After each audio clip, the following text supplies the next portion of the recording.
So they managed to get edibles. He just popped 2. And then he drive it. He's a driver. I was parked in my car park late at night. This random person walked up to me, then just stand in front of my car. Turn off your engine. Are we coming from us point of view, the caller out, or do we come from the point of view of the person that we're trying to call out? Leave people space to do it on their own terms. What I'm not okay with is that we don't even point shit out anymore.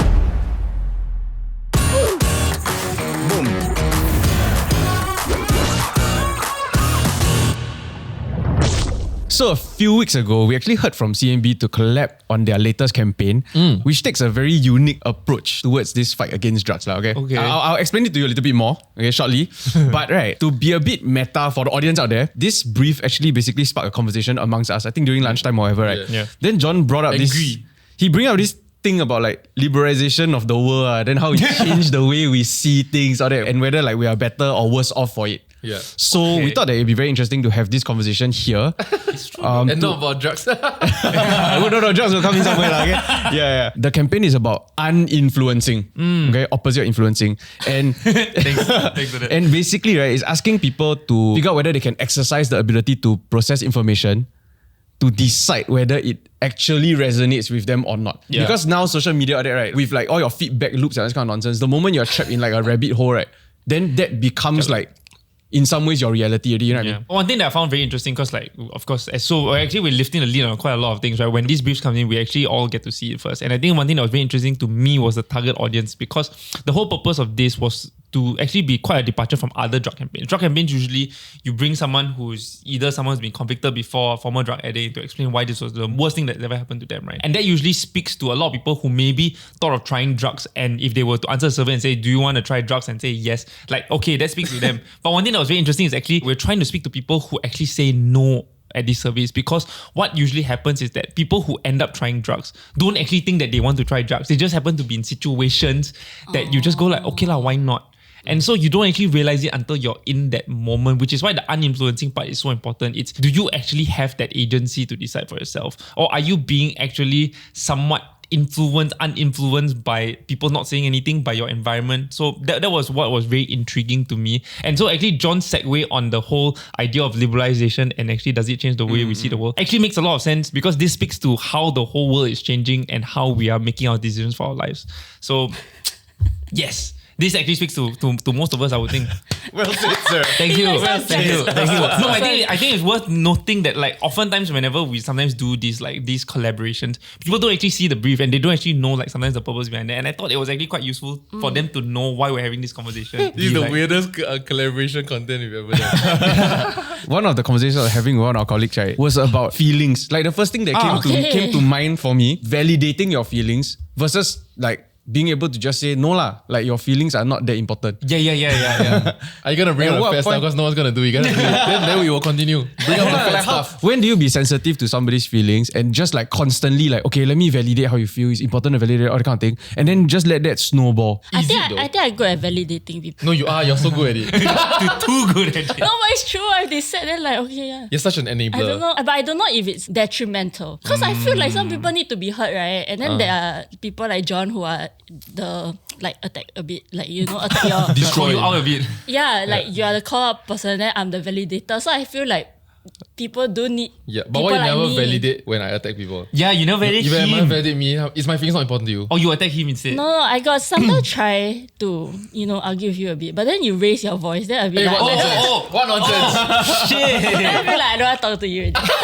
I think you need to clarify what raise your voice means. I feel like you're very strong in your conviction. Like you truly believe your way is right. So nothing I say or do, right, will really change your mind. That's not true. Okay.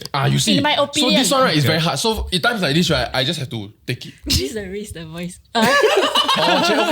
Okay, that's fine. In times like this, I just have to take it because it's just a difference of opinion. But at the end of the day, what if your argument is weak? Yeah. What if your argument is weak, but in your head, right, you have framed a picture that you have made up your mind with. You are very strong-willed. Nothing I can say will ever change your mind. Yeah. That's the way you see me.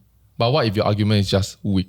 But I don't get to call you out. That's exactly the point of this conversation, I think. Because I feel like in the past when your friend be like, hey, you gain weight, then irritating to hear. Then the second person, hey, you gain weight. Then irritating to hear. Then by the third one, you snap already, but then you start dieting. Yeah. You know? Yeah. But now you don't hear it. You know, Or you like, eat yourself to death. Because it gets labeled as like, oh, fat shaming, you can't talk about people's weight now, which I think is actually going down a very dangerous line. I feel like to a certain extent, if I'm doing something about it and I know it, right, then never mind. Then I feel like don't call it out. But I feel like, for example, right, when you take a Grab and then that guy is telling you that, you know, it's the government's fault that he's poor, for example. Yeah.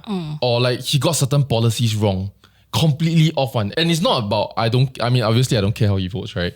But he gets something completely wrong such that he can speak himself into an entire rage that the whole world is just designed to destroy him. Yeah. And I feel like, which is the part do I enable? I can just say, life not easy. And then he continued talking himself into a rage. Yeah.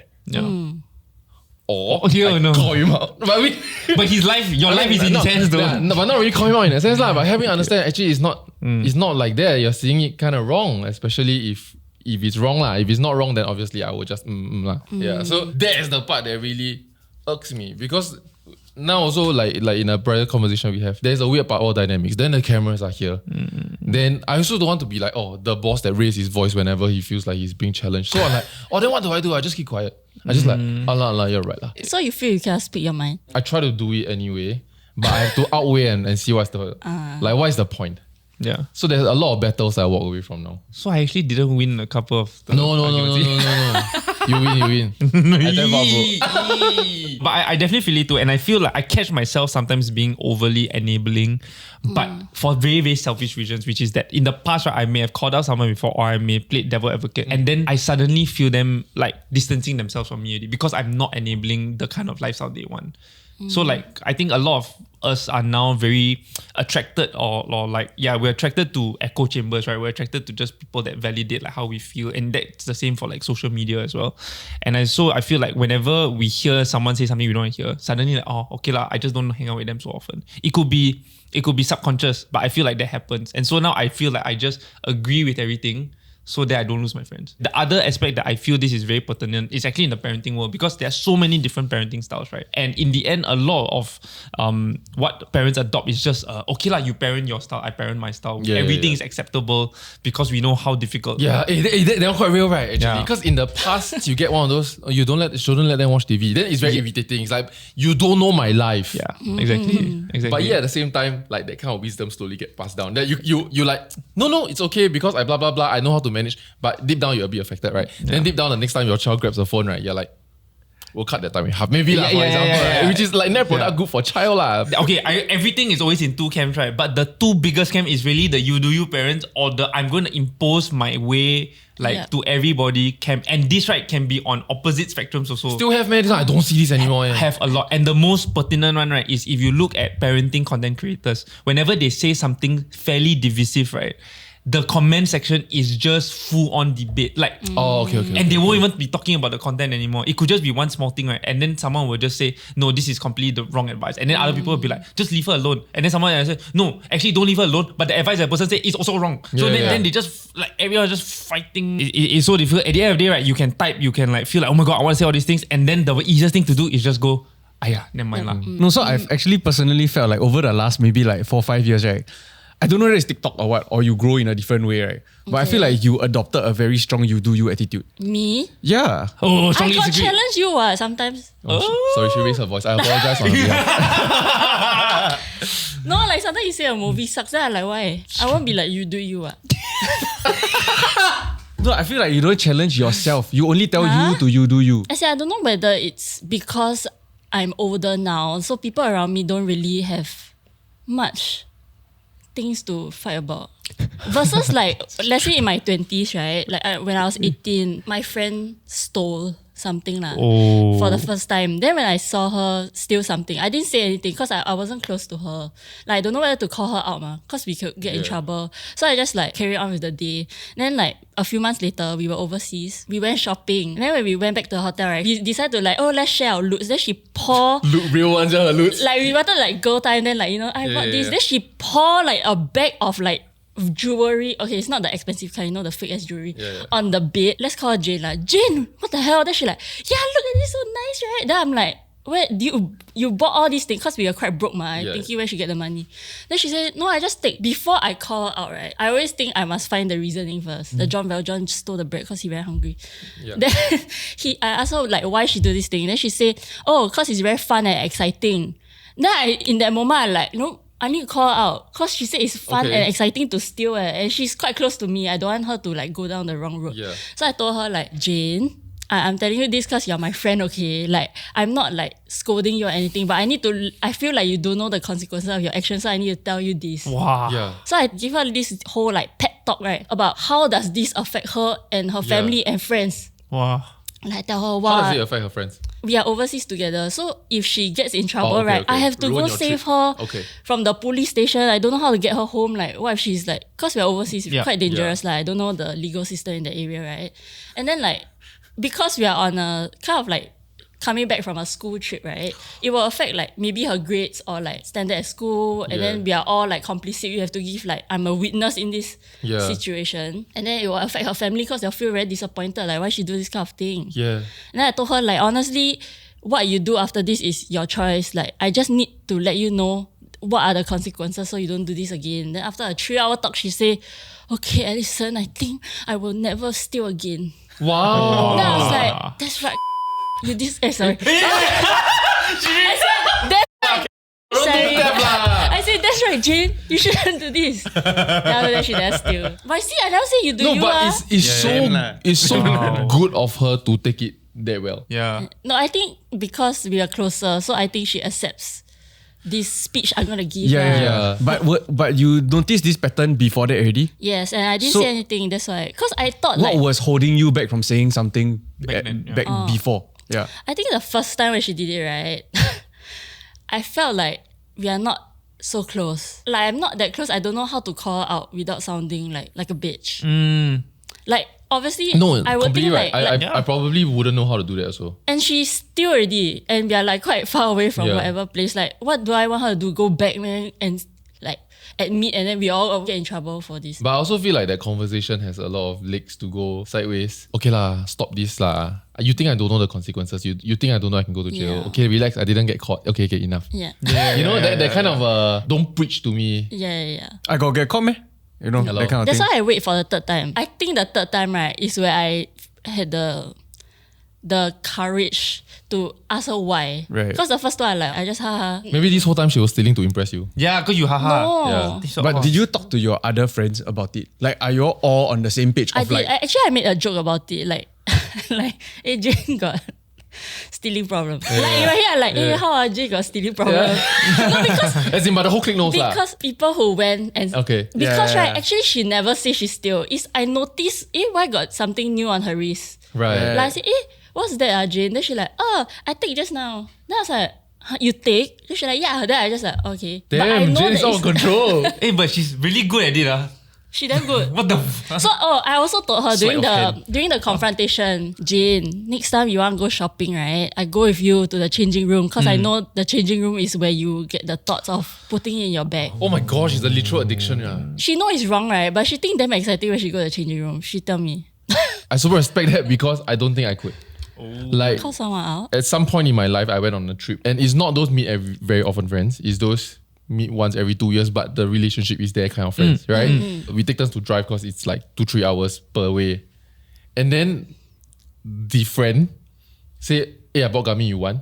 So then the gummy is the weed guy lah. Yeah. Sorry, what do you call it? laced? What do you call it? Gummy bear. Edibles, yeah. Edibles, yeah. So I had to search this up, yeah. yeah, for sure. Never hear.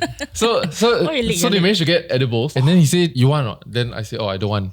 And then he just popped 2, and then he drive it. Huh? He's a driver. No, but the thing is that I've known that when he's overseas, he got microdose. And Right. he is fine. Honestly, he just laughs a little bit more. Okay. Unwinds lah. As you also know that in that sense, while marijuana is banned in Singapore, it's many people overseas take it recreationally. You don't lose control of yourself in that sense, or rather to my understanding, right? And so when he did that, then I was driving, I feel like the you do you went too far. No, but in that situation very hard because he's driving ma. What if you have an intervention? Then later I don't know. No, I don't think stop you're him rich. No, like before he take. Because Like before he take. he can take first, and then there's a step before taking, then going to the front seat, and then like. But Yeah, the second between the like you want and then put in the mouth like 1 second, so you You slap it out of his hand. No, I could have. I thought like in my head I could have stopped it.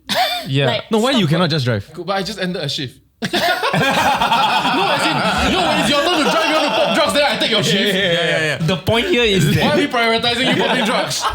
you didn't find it in you to call him out when your life was literally in his hands. No, because okay, to be honest, in my head, you'll probably be fine. Yeah. Because at this point, because it's not like I've experimented in drugs, I know how exactly it feels such that I know it's not dangerous, right? Yeah. It's just, I don't know what it is, it just looks fine. Like Joe Rogan smokes weed all the time, then he's like, probably it's fine, I don't know. No, plus, like, I feel, and it actually goes back to what John Paul mentioned at the start, like this whole liberalization thing, right? It almost feels weird to call someone out for not wanting to try drugs. It feels I felt very like I will ruin the trip because Yeah. I'm younger than them. So that person Yeah. knows more in that sense. So when I'm younger than that person, I feel like to me saying this and you have to climb on my high horse, right? Yeah. Yeah. Then I feel like it will just throw off the whole trip. Do you think that globally, like other liberal culture and countries out there, right, do you think that they have kind of like affected our view towards like drug abuse? For sure, I think so. Like it's gotten to a point where the most you can say is I won't take it. But you cannot stop the whole group from doing it, and you just to follow them along. Like you and a group of friends go to like Bangkok or whatever, then Yeah, I think it's mostly like maybe two things. One is like maybe media, but I don't want to overplay the media part. I think a lot of it also could be because we have friends or even myself, like we've lived overseas and we lived like how liberal life could be. Then I think that's where we adopt a lot of that like liberal culture, like when it comes to like drug usage. Yeah, because it is quite accessible when you're outside of Singapore, whether or not it's legal there or not. I think it's also the progress of this certain EQ that we've made, that everyone's at a different stage of their life, and you could be excelling in this for now, and on the surface I might look unsuccessful to you, but I'm excelling in this other thing that you don't see. And so I feel like that has the success of the EQ education has gotten to the point whereby no one feels like they have moral authority over another person anymore. But I feel like because they're so liberal, right, in other countries, it makes me more de-influenced. Ooh, uninfluenced almost. Uninfluenced to even think about it or try it. Like the more I'm influenced, that is bad. Like when I see them, because Singapore nobody try, so you don't see anything. So when you go overseas or like you see media or like movies about people in other countries trying, right, it's like never a good experience. It always like up in the end. Like, have you watched Requiem for a Dream? That movie scared the shit out of me. I'll never take drugs in my life. I tell you, after that movie. Oh, it's a drug movie. I would That should never be the guess from CMB the title. campaign. No, I It's a horror swear, they movie. should show this show to all schools. No, because, okay, but it's M18. When I watched the show, I legit fear for my life. After the credits, when the credits play, right, I sat there for like 2 minutes. I was like, Never touching drugs. Oh, then one more no, just it's not scary movie. It's just so intense, right, that I felt that drugs is the worst shit that can ever happen. You know, there's a lot of shows like, for example, Euphoria, that kind of like cater to youths, but then they still add a bit of drugs inside the movies, right? I never found it cool at all. Like, lame. No, but you see, I think that's the thing. Like, so when it came to media, right, like sometimes the drug usage, the people that are using it are portrayed as maybe like slightly worse off. They're not successful in school or at work and whatnot. Right? But I think the opposite is happening. I don't know about you guys, but I'm starting to know more and more people who've maybe dabbled in drugs or like take drugs that are actually highly successful people. They are highly like functioning. They're completely fine and they haven't do it. And I think that is where it's a little bit dangerous because they're no longer the bad examples. So I think these are the overlooked negative influences that we're not actually seeing. Yeah, because I don't think it's about the cool factor also. It's more of, it's so normalized that if you say you want to do it, I won't bat an eyelid. Then you do it lor. Because it's normalized to me. But I don't think you are cooler as a result. It's just you want to do, you go and do. It's normal now. Then when you do, then I see you do, then you tell me, hey, shook you want to try? Then it's like, I don't want to be cool. It's just like, really shook up. You know what I mean? Are you curious? I feel like the online space is also very distorted. It's a very distorted view of reality. Like you talk about these people who are more successful and whatever and trying these things, right? They also have a lot of safety nets in life. Yeah. Like they are not the people that maybe cannot comprehend certain things or if they end up getting addicted, they don't have the resources or whatever to get themselves out. So like, and the distortion can come in like other ways also, like you see those people that are constantly doing mukbangs and all that, but then behind the scenes they are like puking the food out or they're not actually swallowing, like it's not even real. So then what is the message that they're just trying to send? So similar to like this whole liberalization and like when it comes to drug abuse, it also feels like there's a bunch of stuff that we also don't see. Yeah. Like, because why would they promote those things? I actually had a recent experience that I think will encourage you to call it out more. I was parked in my car park late at night, and then I was texting lah. It was a heavy conversation happening. Okay. So I'm sitting in my car, aircon on. no, not that kind of heavy. Yeah, the engine was running. So then this random person walked up to me, then just stand in front of my car and then just stare at me. Then I was like, after a while, I look up there like, hey, why this person here? Then stare already. And then suddenly start walking towards me. Then I'm like, hey, what's going on? So I didn't think I was doing anything wrong, right? Yeah. So I just opened the window there, hey bro, what's up? Then he like, Hey, bro. you are parked here, right? Are you going to turn off your engine? Then I'm like, huh? Why? Then he said, you shouldn't leave the engine running and stay parked here and that kind of thing. Then I was like, okay, yeah. Anyway, I'm going to finish up and then I'll go up very soon lah. Then I close the window, he go away. Then I'm there for like about 5 more minutes, right? Yeah. Then at the corner of my eye, I see him standing there again. He come back and stand in the middle of the road and just stare at me. Wait, but it's not like a security guy, it's just a member of public. Random dude. Right. Absolutely random dude. Yeah. He now walks to my window again. And so like, he want to engage again. So I wind down my window. You're still here. Turn off your engine. Yeah. Then I'm like, what the why so aggressive, bro? No, because he told you nicely the first time. No, but I didn't understand why to begin with. Okay. So after that, right, then I say, oh, okay. But in my head, I don't care lah, right? Yeah. So I just close the. I tell him, okay, I'm going up soon anyway. Then I just close the window. Then he walk. Then he just stay there and wait. I'm not interested in an altercation or whatever. Yeah. So I just off my engine. Then off already. Then he walks away. Then after that, I faster Google like, why I cannot. Is it wrong to leave my engine on? Turns out it's bad for the environment. It's bad for your car. It's also illegal. You can get fined for it. After I walk away from that whole situation, right? Then I realized that like, actually I learned something. Because no, before that I did not know any of this. I didn't know that it's bad for the car. I didn't know that it's bad for environment all that. So I will occasionally sometimes, after you reach back and you want to No, then why you even unwind, right? agree? What If do you you mean? didn't know it was bad for anybody, I mean, you are releasing carbon monoxide in the air, like that's what's going on, and you're wasting precious fuel, which is non-renewable, right? Correct. Yeah. No, but beyond that, why you even agree if you didn't know you were doing that? It's like I'm paying for my own gas. What's it Because to you? I don't want any problem. Altercation. I don't want any problem. And I also That's don't know where we whether differ. and I don't know whether I'm right or wrong What's yet. this to you?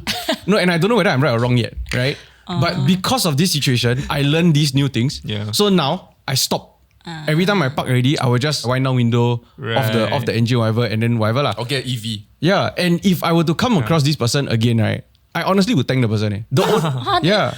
I would thank him because I learned something. But he won't show up unless you leave No, the engine the on. only part right that I felt was wrong is that he was too aggressive in his approach and like very controlling of the situation. That's the only part that I No, because not I feel like happy his with, ego come into play. He don't want to be played by you because he already made the first step. The first step to stand in front of your car and put himself as a target. And then after he went to speak to you, and then you say, okay, now if he still can see you and he see that you agree but you never do, right?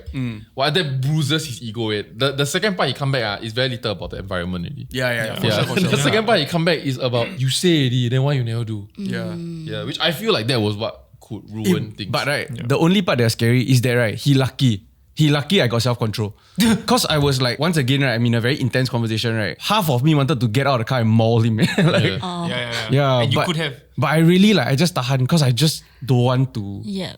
confront all that thing. No, but let this be a lesson also, in a sense. Like when you go and tell people nicely what you hope that they do, you don't know what they are going through right now also. No, for sure. Yeah, you don't know when you go and tell them to turn off your engine, whatnot. That guy might be dealing with the death of his father. Yeah. Just because your ego, you Captain Planet, right? You want to off the engine now means now. Cannot give people 5 minutes to grieve. Him calling it out was right. I learned something from it. Yeah. But the way he do it and how he imposed himself after was wrong lah. Which is why the approach matters so much. Like you mentioned, like there were 3 things, right? One was that it was bad for the car. One was it bad for the environment, but also it's illegal, so you could get fined. And I think that's how we need to approach people when we also like call things out. Are we coming from us point of view, the caller out, like because we want to feel good that we call something out, or do we come from the point of view of the person that we're trying to call out? Because at the end of the day, it should be about them. So like I think whether it's drugs, whether it's leaving the engine on, it's making them feel like, okay, there is a benefit here of why I'm calling this out. If he told you, hey dude, it's illegal, you can get fined, you immediately would have said, oh yeah, shit, okay, then you would straight away turn off the engine. And I think that really helps to help us navigate the approach lah. Because this feels like he just wanted to feel good about like calling someone out. I want to say during my trip, I subsequently did. And I think it took me a while to find that balance. And he was about to pop. I just Can you not? Oh, That was what I do. but Can you not? I want to sleep in peace. That kind. was that like a by the way thing, or did you actually think so long? How can I approach this? I mean, the first time or 2 times maybe, Right. I just let it slide, to be Right, honest. Because, I mean, they were biting half and whatnot. So, it's like already one gummy bear. The gummy bear is mostly sugar, probably. I don't know. Then they were already biting half. Yeah. Maybe I think second, third time already. Then I think it was dark. So I said, can you not?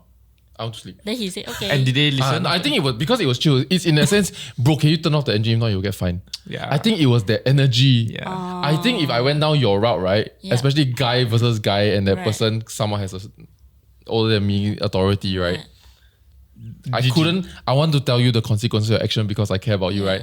We have ruined the entire trip. You must know the audience. Yeah. I said, I You catered gotta know to your her. crowd. You gotta know your crowd. Like I tell you, this you do you is so pervasive now, right? Whoa. That I was with my godchildren over the weekend, and then for some reason, right, one of my goddaughter, she likes to wear the shorts that we bought for her like years ago. So it was very short on her, and she's growing. She's very tall already. I mean, she's too young to want to try to be slutty. It's just comfortable to her. Right. But it's like, at this point, it's like, we tell her your shorts is too short. Then I'm immediately reminded of my secondary school, like the teachers that will go in TTT, Yeah. you roll up your skirt. Yeah. Then I was just like, your shorts is too short. Then then I'm like, in my head, right, I'm like, you do you, lor. You know?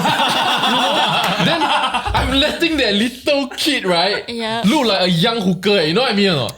Because the shorts is so tight. It's just small. But if I'm you, I also don't know what to say. Right? Because someone it's like, I'm not your father. Then we are close lah. We are family, but it's like, I'm not father, not brother. So it's like, then you watch her, then she's starting to dress in a way that is like weird already. Like, if I'm a pedo, like, prime. She looks prime if I'm a Eh. pedo. You see, I cannot say. I cannot just speak my mind. No, with I answer. I must, I cannot give reaction. cannot, right? No, but why don't you tell your sister?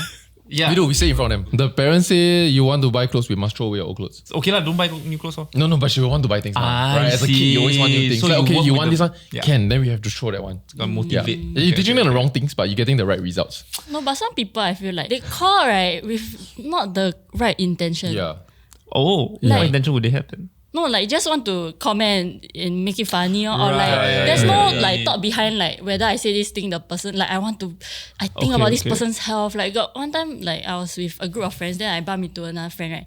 Then he just say like, hey Alison, you Oh my then I was days. like, what the We've been dreaming. Yeah. no, I see he very fat, like my face, hey you like He never say Right. words though. You are then I interpreting. was so hurt like because it's the first thing he said to me. Like I said, hello, oh my god. Yeah. And then the first thing he said, hey you. Then I just like them thrown off. Then somehow I was with my friends in a public space.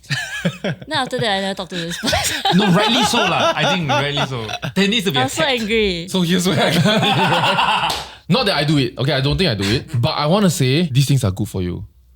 Because you are still thinking about it now. Every time you fight that temptation when you, after dinner, right? Then you walk past, then you go and want to buy the froyo, right?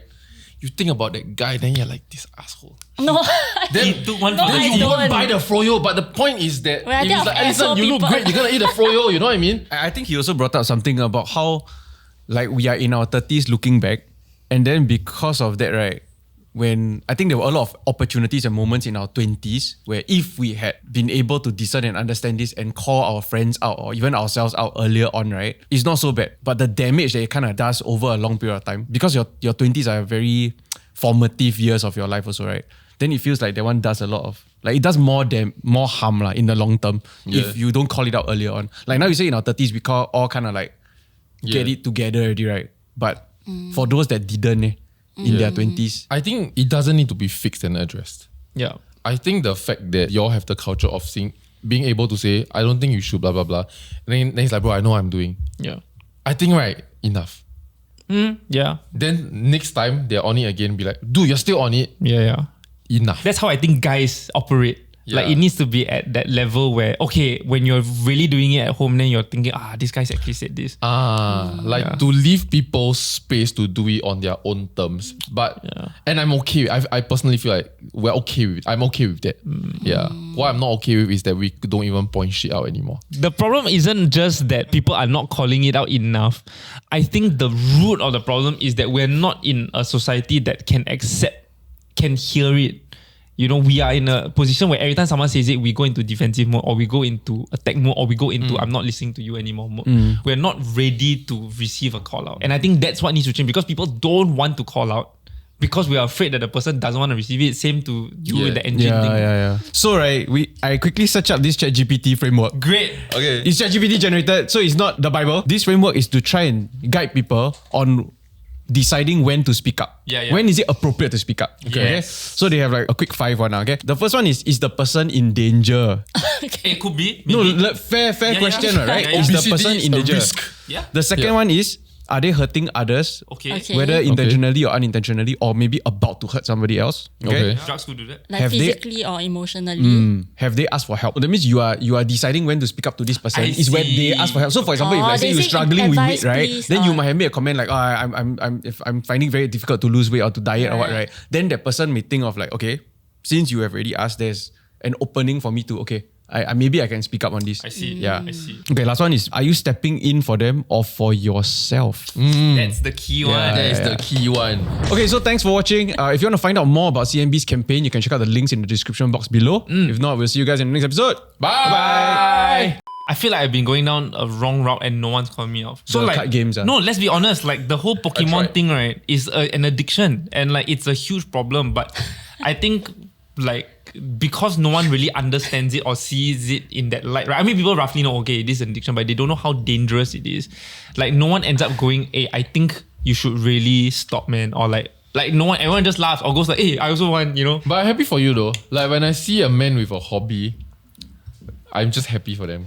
Because I And went it's so my cute whole life. that Ned also Yeah, together. plus with you. Ned also like. So I think there are a lot of good things about it, which is that I think Ned and I are connecting on a whole new way. Like before this, it was just we watch Netflix together, but it's very passive. But now we get to collect together, we get to play against each other. Yeah. I used to be someone who's very frugal. Like even like a $10 thing, I would rather find Taobao the $5 version. Now I'm just like spending, and so I think that's something that I needed to catch myself. And it took me like 2 months. It took me another addiction actually. It took me Magic the Gathering addiction to stop my Pokemon addiction. And Magic the Gathering is a lot more controllable lah. Is it? Yeah. I think lah. Maybe I'm also into it also. Oh no. You're only spending 7K a month.